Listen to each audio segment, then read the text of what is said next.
You used, when I asked you, or when a number of us asked you about making some of the currently the executive branch cabinet level agencies multi-member agencies, you resorted to the functionality of the current agencies such as Commerce as precluding that, or at least as being a basis for not doing that. Now, moving the other direction, could you functionally, you say that from a functional standpoint, the FTC is not an executive branch agency, and you listed some of its functions. Could Congress convert the FTC to a single member head with the same protections? Because it engaged in discharging the exact same functions. No, under this court's precedent. No, could they under the logic of your argument? No, we accept CLA law as not only the law of the land, but as being correct. So what's the limitation? Your argument was functionality before, not necessarily precedent. And I'm interested in why would the FTC functionally be any different as a single member head than it is as a multi-member agency? It is because CLA law is correct, not just because it's precedent, but because it's correct to hold that there is a particular danger to individual liberty that is posed by the single director, highly anomalous circumstance that had no foothold in history and tradition, and that vested a massive quantum of power in one person who was not directly accountable to the president. I don't understand why that's any different from a multi-member agency.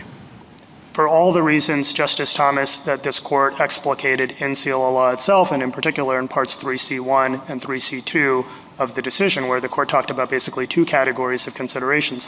One is the foothold in history and tradition, and the second is whether the configuration of the agency poses a problem for structural separation of powers principles. And in both of those, the court explained, and elsewhere throughout the opinion, the implications for individual liberty of taking massive amounts of governmental power and putting them in the hands of one person who's not accountable to the president, as opposed to where you have the multi-member structure. As a practical matter, there needs to be consensus, there needs to be deliberation, there's a safety valve in terms of dissenting opinions can be issued, and that can provide an alert to the public that something is going on.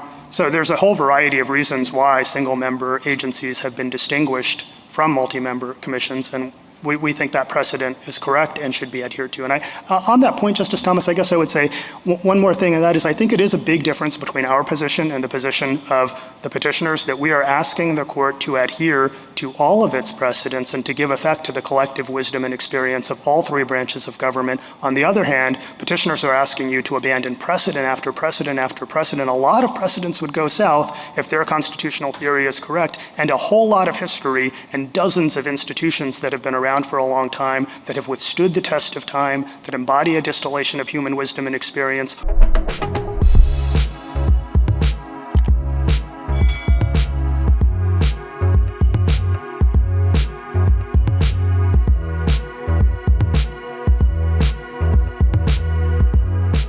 Times of India videos, your daily dose of India and the world.